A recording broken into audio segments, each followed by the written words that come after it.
ನಾವು ಕಾಂಗ್ರೆಸ್ ಅವ್ರು ಮಾಡ್ತಿದ್ರು ತಪ್ಪಿಸ್ಬಿಟ್ಟು ಇದನ್ನು ನಾನು ಅವ್ರನ್ನೇ ಕೇಳ್ತೀನಿ, ರೇವಣ್ಣವ್ರನ್ನೇ. ಬೆಳಗಾಂ ಅಧಿವೇಶನದಲ್ಲಿ ಏನು ರೇವಣ್ಣ ಯಾವತ್ತು ಹೇಳಿದೆ, ಅದು ಯಾವ ಕೇಸಲ್ಲಿ?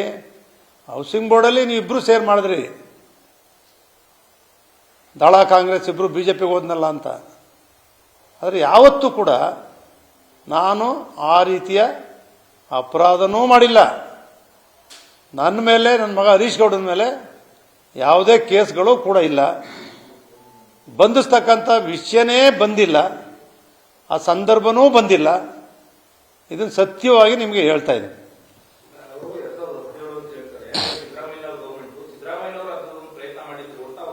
ಸಿದ್ದರಾಮಯ್ಯನವರು ಯಾವತ್ತೂ ಕೂಡ ಜಿ ಟಿ ದೇವೇಗೌಡರನ್ನು ಬಂಧಿಸಬೇಕು ಅಂತೇಳಿ ಸಿದ್ದರಾಮಯ್ಯನವರು ಸೇರಿದಂತೆ ಯಾವ ಸರ್ಕಾರದಲ್ಲಿ ಯಾವ ಮುಖ್ಯಮಂತ್ರಿಗಳು, ಮಂತ್ರಿಗಳು ಯಾರು ಕೂಡ ನನ್ನ ಬಂಧಿಸ್ರಿ, ಅರೆಸ್ಟ್ ಮಾಡ್ರಿ, ಕೇಸ್ ಹಾಕ್ರಿ, ಯಾವುದು ಇಲ್ಲ. ಅದ್ಯಾವ ಕೇಸ್ ಇದೆ ಹೇಳಿ? ಕೇಸ್ ಇದ್ರೆ ತಾನೇ ಅರೆಸ್ಟ್ ಮಾಡಬೇಕು. ಯಾವ ಕೇಸು ಇಲ್ಲ. 17ರಲ್ಲಿ ಸಿದ್ದರಾಮಯ್ಯ ಬಂಧಿಸಿ ಅಂತ ಹೇಳಕ್ ಸಾಧ್ಯವೇ ಇಲ್ಲ. ಇದ್ರೆ ತಾನೇ ಹೇಳ್ಬೇಕು. ಅವರು ಹೋರಾಟ ಮಾಡಿದೀವಿ ರಾಜಕೀಯವಾಗಿ. ಆ ಚಿಲ್ಲರೆ ಕೆಲಸ ನಮ್ಮಲ್ಲಿ ಆಗಿಲ್ಲ. ನಮ್ಮ ಜಿಲ್ಲೆನಲ್ಲಿ ಆ ರೀತಿ ನಡೆದಿಲ್ಲ, ನನ್ನ ಮೇಲೂ ನಡೆದಿಲ್ಲ.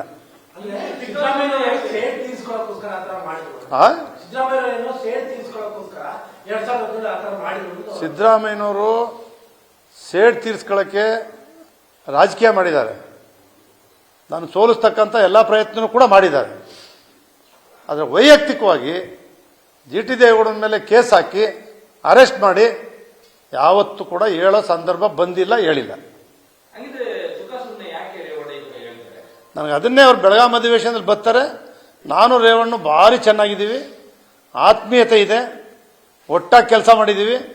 ನಾನು ರೇವಣ್ಣವ್ರನ್ನ ಬೆಳಗಾಂನಲ್ಲಿ ಕೇಳಿ ನಿಮ್ಮ ಸಂಪೂರ್ಣ ಮಾಹಿತಿ ಹೇಳ್ತೇನೆ, ಯಾಕೆ ಹಿಂಗೆ ಹೇಳಿದಿರಿ ಅಂತ. ಅಷ್ಟೇ ವಿಷಯ, ಬೇರೆ ಏನಿಲ್ಲ. ಧನ್ಯವಾದಗಳು ತಮಗೆಲ್ಲ.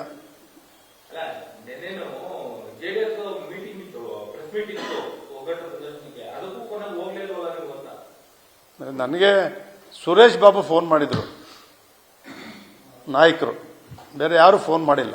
ಸುಮ್ಮನೆ ನಾವು ಕರೆದೋ ನೋಡಪ್ಪ, ನನಗೆ ಚುನಾವಣಾ ಸಂದರ್ಭದಲ್ಲಾಗಲಿ ನಾನೇ ಪಕ್ಷದ ಮೀಟಿಂಗ್ಗಳಿಗೆ ನಾನೇ ಕರಿತಿದ್ದೆ.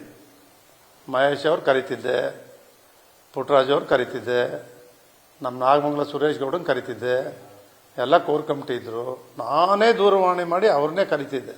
ಅವ್ರು ಯಾರೊಬ್ಬರು ನನಗೆ ಮಾತಾಡಿ, ಅವರೆಲ್ಲರೂ ನನಗೆ ಗೊತ್ತಿಲ್ಲ, ನಾವೆಲ್ಲ ಚೆನ್ನಾಗಿದ್ದೀವಿ, ಎಲ್ಲ ಸ್ನೇಹಿತರೆ. ಅವರು ಕೂಡ ಯಾವತ್ತೂ ನನಗೆ ಮಾತಾಡ್ಸಿಲ್ಲ. ಪಕ್ಷದ ವಿಚಾರದಲ್ಲಾಗಲಿ ಚುನಾವಣಾ ವಿಚಾರದಲ್ಲಾಗಲಿ ಮತ್ತೆ ಪದೇ ಪದೇ ಸ್ಪಷ್ಟಪಡಿಸ್ತೀನಿ, ಯಾರು ಕೂಡ ನನ್ನ ಕಾರಣ.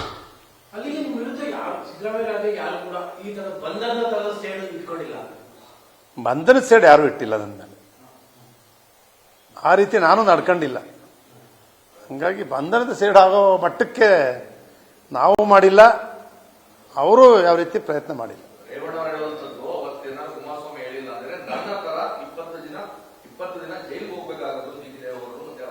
ನಾನು ಅದಕ್ಕೆ ಈ ಸ್ಪಷ್ಟನೆ ಕೊಡ್ತಾ ಇರ್ತಕ್ಕಂಥದ್ದು. ಕುಮಾರಸ್ವಾಮಿಯವರು ಹೇಳ್ತಕ್ಕಂಥ ಪ್ರಮೇಯ ಬಂದಿಲ್ಲ, ಅಂತ ಸಂದರ್ಭವೇ ಒದಗಿ ಬಂದಿಲ್ಲ, ಅಂತ ತಪ್ಪು ನಾವು ಮಾಡಿಲ್ಲ. ರೇವಣ್ಣವರು ಅದನ್ನ ಹೇಳ್ತಕ್ಕಂಥದ್ದು ಇಲ್ಲದೆ ಇರ್ತಕ್ಕಂಥದ್ದನ್ನ ಈ ರೀತಿ ರೇವಣ್ಣ ಯಾವತ್ತು ನನ್ನ ಮೇಲೆ ಹೇಳಬಾರದು. ನಾನು ನೇರ ಇದ್ದೀನಿ, ನಿಮಗೆ ಗೊತ್ತಿದೆ. ಇಂಥ ಸಂದರ್ಭದಲ್ಲಿದ್ದರೆ ಮಾಡಿಸಿದ್ಲೇ ಅಂತ ಹೇಳ್ತೀನಿ. ನಾನು ಒಂದೇ ಒಂದು ಸಂದರ್ಭದಲ್ಲಿ ದೂರವಾಣಿ ತಗೊಂಡು ಫೋನ್ ಮಾಡಿ ಮಾಡಿಸಿ, ಒಬ್ಬರಿಗೆ ವೈಯಕ್ತಿಕವಾಗಿ ನಾನು ಮಾಡಿಸಿಲ್ಲ.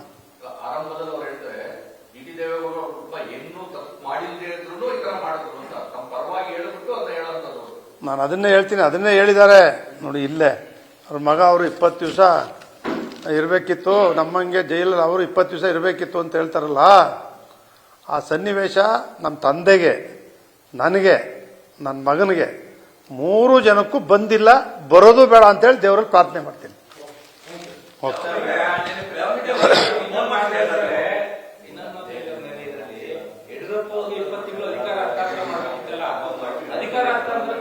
ನಾನು ಕುಮಾರಸ್ವಾಮಿ ಬೇರೆ ಬೇರೆಯವರಿಗೆ ಗುರಿ ಆಗುವಂತ ರೇವಣ್ಣ ತಪ್ಪು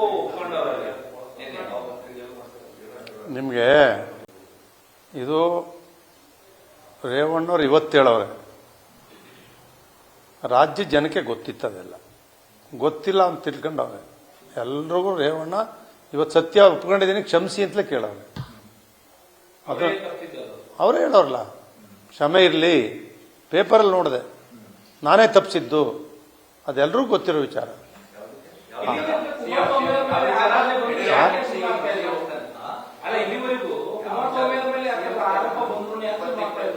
ಅದು ಯಾಕೆಂದ್ರೆ ನೋಡಪ್ಪ, ನಮ್ಮ ಚಲುವರಾಯ ಸ್ವಾಮಿ ಇದ್ರ ಜೊತೆಲಿ, ಜಮೀರು ಇದ್ರು, ಬಾಲಕೃಷ್ಣ ಇದ್ರು, ನಮ್ಮ ವಾಸು ಅವರು ಇದ್ರು. ಇವರೆಲ್ಲರದು ಏನು ಅಂದರೆ ಕುಮಾರಸ್ವಾಮಿಯವರೇ ಉಪಮುಖ್ಯಮಂತ್ರಿ ಆಗಬೇಕು ಅನ್ನೋದು.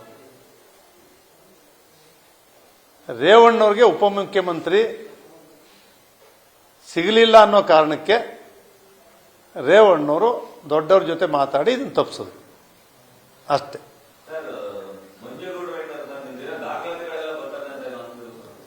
ನಾನು ನಿಮ್ಗೆ ಹೇಳ್ತೀನಿ, ಏನೋ ಅಪ್ಪಿತಪ್ಪಿ ಮಾತಾಡಿದ್ದೀನಿ. ನಾನು ಇವ್ರಗಳ ಬಗ್ಗೆ ಇನ್ನು ಅವ್ರು ಏನೇ ಮಾತಾಡಿದ್ರು ನಾನು ವಿರುದ್ಧವಾಗೇ ಕಳ್ಳ ಅಂತ ಕೊಟ್ಟರು ನಾನು ರಿಯಾಕ್ಟ್ ಮಾಡಲ್ಲ. ನಾನು ರಿಯಾಕ್ಟೇ ಮಾಡಲ್ಲ.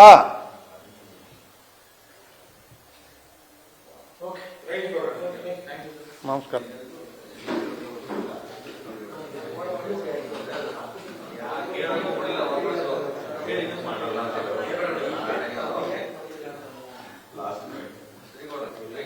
ದಯವಿಟ್ಟು ಬೇಜಾರು ಮಾಡ್ಕೋಬೇಡಿ, ಇಂಡಿವಿಜುವಲ್ ಆಗಿ ಮಾತಾಡಲ್ಲ.